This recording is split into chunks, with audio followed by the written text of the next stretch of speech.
again to my favorite little group of brainiacs. It is time for note card number 36. Get ready for increasing and decreasing functions. All right, here is a graph. Bringing it back to our Algebra 2 or pre-calculus days, when we describe functions, we'll remember that we can describe functions in two ways, increasing or decreasing. And increasing is exactly like it sounds. It is when your y values are increasing or your height is increasing right here. Okay, and we describe those as intervals. So this is increasing, then it is switching to decreasing. So I'm going to do increasing in purple and decreasing in blue. Decreasing, and then we've got some increasing going again here, and then decreasing again here. Okay, now in AP Calculus, we are talking about slope a lot, because if you remember, slope and derivative are the same thing, right? The derivative is the slope of the tangent line, okay? So we want to think about the slope. For our increasing intervals, that means we must have a positive slope or a positive derivative. For our decreasing slope, we must have a negative slope or a negative derivative. Okay, so that's going to help us with problems like number 1 on your note card. So take number 1 on your note card, and we're going to look at this. It says the derivative of g prime of a function g is continuous and has 2 zeros. Selected values of g prime are given in the table below. If the domain of g is the set of all real numbers, then g is decreasing on which intervals? So the part that is really important to us here is number 1, that it's continuous, because we need it to be continuous in order to name our intervals. And then also, we want to know when g is decreasing. Okay, notice they don't give us g or an equation. We have no idea what this graph looks like, but we can predict it because we know the derivative. And remember, the derivative is the slope of the tangent line. So decreasing means that we must have a negative slope. And we know that that must mean that we have a negative g prime, right? Because the derivative is the slope. So I'm looking for areas where my slope is negative. So we've got 2, 3, 0. So what that must look like is that my graph must be going up, up, and then even out, right? Have a horizontal tangent or 0. So we must have a max happening here. And then it starts going negative, right?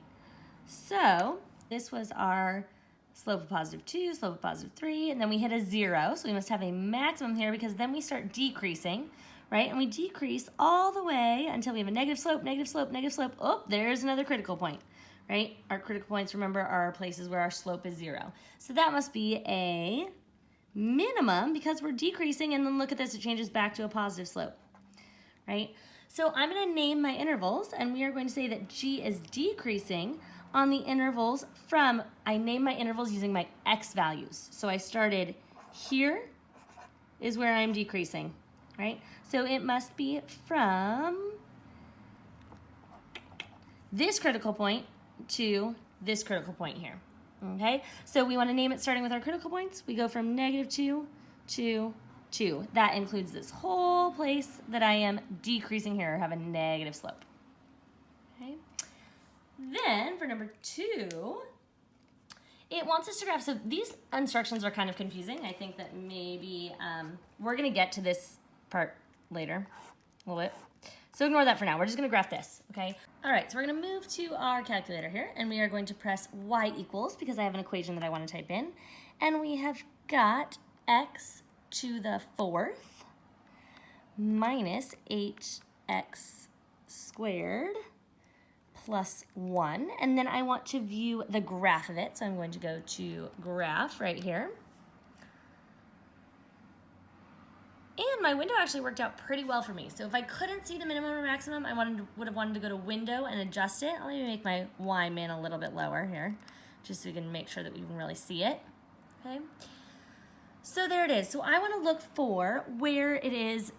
It says identify the intervals on which it is increasing and or decreasing, okay? So we are going to look first from the left here, starting at negative infinity all the way over here. It is decreasing. We're going down, or we have a negative slope all the way until right about here. Okay, we're gonna go back to a couple note cards ago when we learned how to find or calculate the minimums and maximums, right? We go to second calc, which is on the trace button, and then we wanna find a minimum.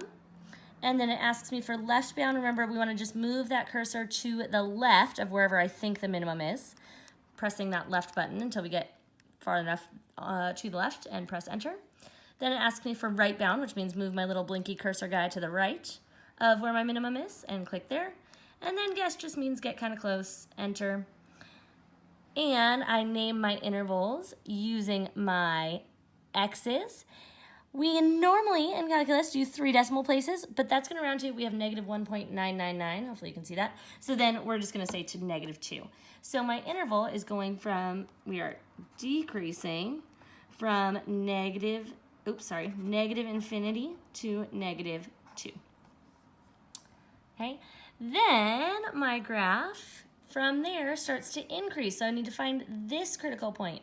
This critical point, it's pretty obvious to tell that it is right over 0, right? So from -2, this critical point, to this critical point here, we are increasing. So I'm gonna make a different one here.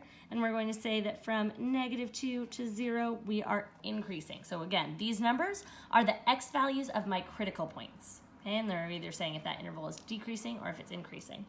Now we're gonna look for the next critical point, or extrema, minimum, maximum. So we are going to go down to here. Symmetrically speaking, this is probably +2, but if you wanted to check, we could. A little more practice with second calc. Go to second calc. We think that there's a minimum there. And again, left bound, I want to move my little blinky guy. I'm pressing this button to the right to try to get it there. There we go. Now I'm on the left, so I'm going to press enter. And then right bound, move it to the right of the minimum, press enter, and then I'm going to guess that it's right about there.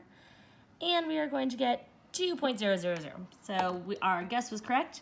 Again, that interval from 0 to 2 was decreasing. We were going down, so I'm going to add it here from 0 to 2. And then my last interval is from 2 to forever. So I'm going to go from 2 to infinity, and we're going to say that that is increasing. All right, almost done. Then number 3, oh, why is this so not focused? There we go. Number 3 actually gives it to us, right? So, but we gotta be really careful, okay? So it gives us this graph. So it would be really easy to say, oh, it's increasing here, it's decreasing here, it's increasing here. But look carefully at what is given to us. It is the derivative. So we're saying that this is the derivative graph of the derivative. So I know that when the derivative is positive, my graph is increasing. When the derivative is negative, my graph is decreasing, right? So if it's positive, we're increasing. If it's negative, we're decreasing, okay? This graph is showing me graph of the derivative, right? So it's almost as if we're graphing this table up here, okay? So we're gonna do the same thing we did here. We're gonna look for where our values here are positive, and that will give us where we're increasing, my original, and then my values here are negative, and that shows us where it's decreasing. So we're gonna look here at all of these places because those x-intercepts here are telling me those are actually my critical points. So the x values of my derivative are the critical points of my g of x. So here we are negative. By negative, I mean we're below the x-axis, right? The outputs are negative. So that means that my original function must be decreasing there, because if the derivative is negative, that means my slope is decreasing on my original. So decreasing from negative infinity until that critical point at -3. Then my graph is positive here. I've got positive values, right? Positive, positive, positive, still positive. Even though this looks like it's decreasing, we're talking about where it's located in terms of the x-axis. It's above the x-axis. The outputs are positive. So this whole area here, my original must be increasing. So I am increasing from -3 all the way to 2. Remember naming it by my x values, okay? And then it touches here, so I do have to break up my interval. We do have a critical point here, but it stays positive, actually. The slope stays positive. So it would still be increasing from 2 to infinity. Okay, we're gonna get more into this connection between this graph and the graph of the original later on. For now, just remember that if the derivative is positive, that means that my graph is, my original function, my g of x, is increasing. And if my derivative is negative, that means that my original graph is decreasing. So positive slope increasing, negative slope decreasing.